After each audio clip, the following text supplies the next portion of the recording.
You have to find a thought and maintain it for 17 seconds. So let's do that here. Now, in this environment, it's a little bit like waking up and being in vibrational alignment. You've listened to us a little bit, gave a powerful opening that is in perfect vibrational alignment with the source within you.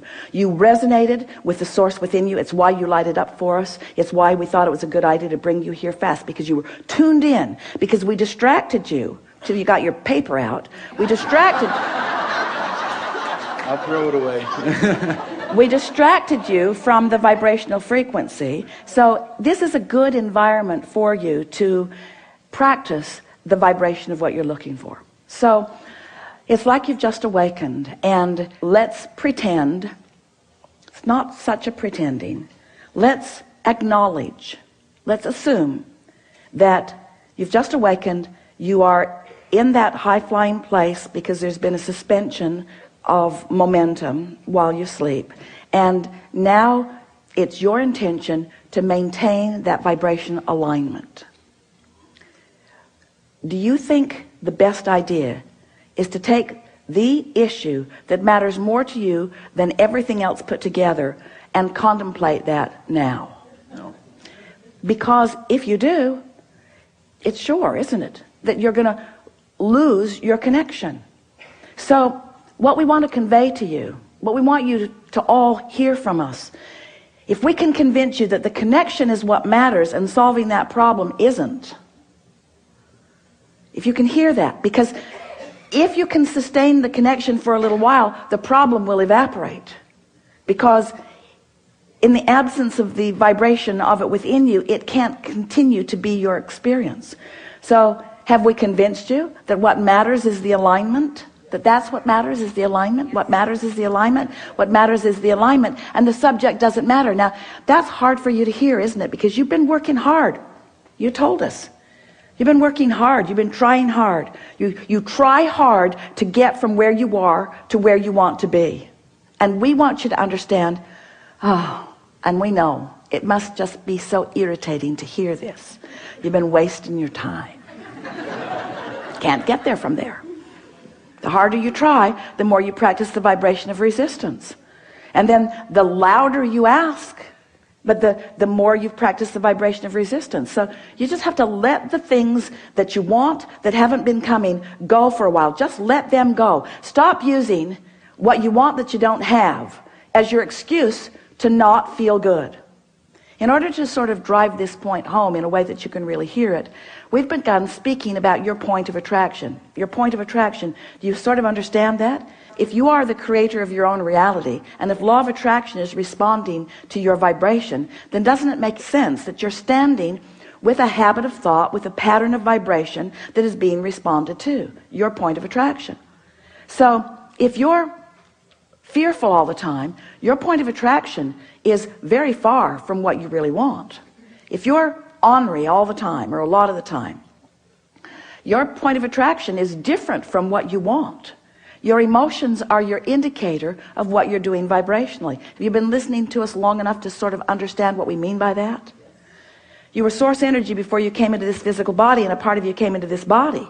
A part of you came into this body, but the larger part of you is still non-physically focused. Just deal with that. Humans want to call that your soul or God force. We want to call it that non-physical eternal part of you that you have sprung forth from, but that you're still intricately tied with. It's your vibrational nature. It's your true vibrational nature. So that part of you adores you. When you're mad at you, you cause a vibrational difference. That part of you loves others. When you find someone who is despicable, Esther loves that word, despicable, you cause a vibrational variance. So when you separate yourself from you by the logical thing that you've chosen, that's a vibrational variance. But if you practice it long enough, then you end up in this sort of habit of vibration. So we've been wanting to demonstrate that your point of attraction is like a sort of swirling state of being. It's a vibrational disc, sort of like the seven dwarves. There was Henri, well, they called him grumpy, but same difference, and happy, There was dysfunctional and passive aggressive. So Esther's up to about 200 dwarfs now. She's having such fun. She recognizes them around in herself and others. So there are these habits of thought, these vibrational habits of thought that represent this sort of vibrational place where you hang out. And so if you've been hanging around in hopeful but not believing, then that's what the universe leads you to. If you're hanging around in despair or discouragement, then that's what the universe leads you to. Let's define what we mean by that's what the universe leads you to. It's a better way of saying that. That's what you find in the universe. That's what you find. That's what your point of attraction yields to you. So we want you to realize that if you will just choose the disc, if you choose the subject chooses the disc. Think about that. I'm going to think about money. Despair. Not really. Could be optimism, or could be fantastic journey. You know where you're at relative to that. When you think about wanting a relationship that you've never known, but that you sense is there, that you really want, and you feel lonely or the absence of it, loneliness is in a very different place than joy.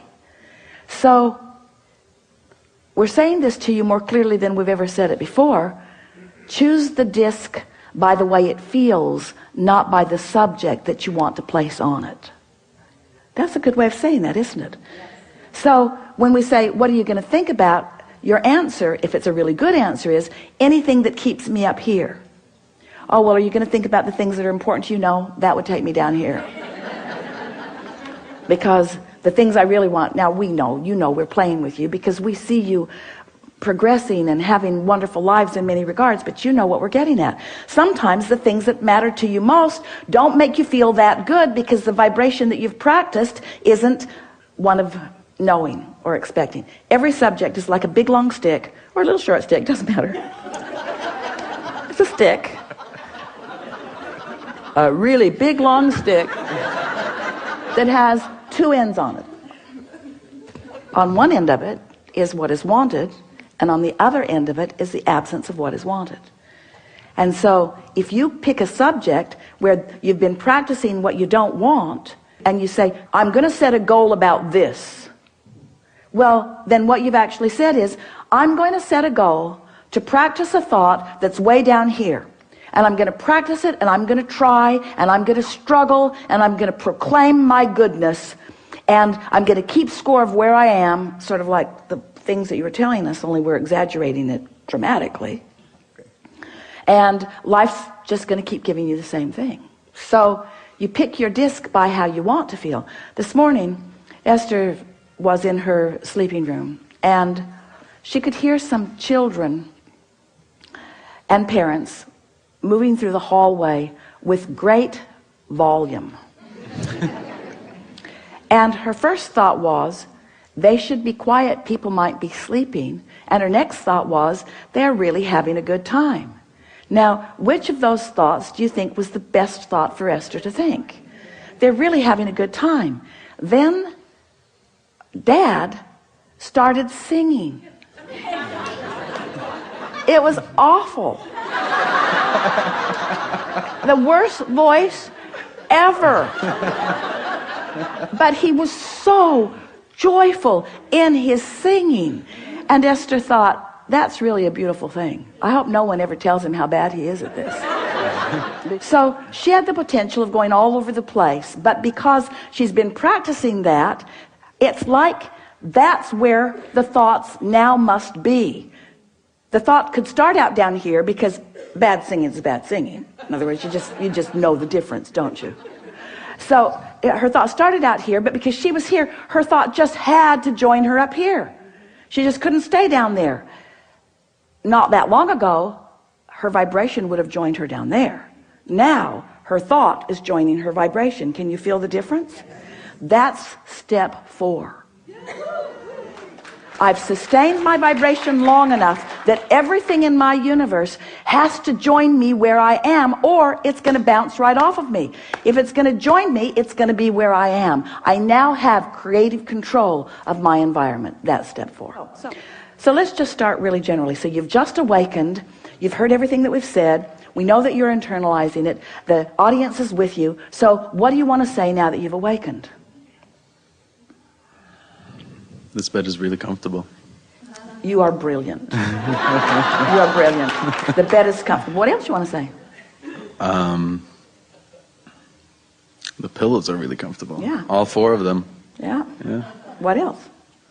I feel great. I feel happy. I feel in tune with my body. Yeah. You've got it. You've got it. And any thought like that, now stay there for 17 seconds, and then another, and then another, and then another, and then another. And then do it tomorrow, and the next day, and the next day, and the next day, and the next day, and the next day. And before you know it, we won't be having a conversation about what's missing in your life. The conversation that we'll be having is, you'll say to us or to whoever you're talking to, you know, I just let it go for a while, because I realized that the subject that was so important to me had me sort of bound in a frequency that wasn't good to me for me. So I just let it go for a while, and I just focused upon the things of my life that felt really good to me. And I did it and did it and did it and did it until more thoughts joined, more thoughts joined. You see, because once you sustain this, even for a little while, the manifestations that start flowing are more good feeling emotions, powerful thoughts moving into your experience. You begin getting impulses that lead you right where you want to be. What Esther is discovering, now that she's there so much of the time, is that she'll get an impulse to do something that formerly she thought would not have been a very good idea to do it, but she'll do it, and then something will unfold that for just a minute she'll think, oh, I'm not sure if that was a very good idea either, but then that will cause a question to be asked within her that will bring a solution, and she'll realize, I was just led right down a path from where I am to where I want to be. Because she's heard us say, and you have too, that the source within you knows where you are in relationship with everything you want, and knows exactly what the path of least resistance is to get you there. But you've got to try a little bit to be on a vibration of least resistance. And as you start hanging out in a vibration of less and less and less resistance, it's just going to amaze you at first when you realize how smart non-physical is, how caring they are about where you are, how much they know about where you are in relationship to where you want to be. And they'll just guide you and guide you and guide you and guide you. And you know what the best part is? The journey is so fun. You keep thinking it's the destination that's going to ring your bells. The journey rings your bells.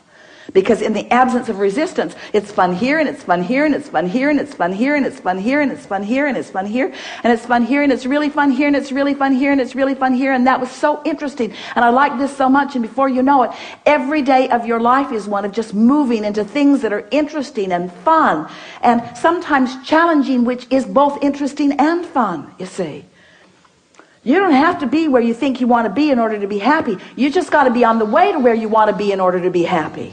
When you go on vacation, you're going to go here and here and here and here and here and here, and you're going to end up back home, and you never say, final destination is home. I'm already there. Why go? Because you know why you're going. You're going for the stimulation. You're going for the life it gives you. You're going for the fun. It's not the end result, and there is no end result. There is no ending. Step 4 has got to tell you that. We've been hanging around on step 1, step 2, step 3 for quite a long time. Now we're in step 4. Doesn't that let you know? It never ends. And there's a 5 and a 6 and a 7. Don't worry about it. We're just kidding. It's just more of the same. It's just more.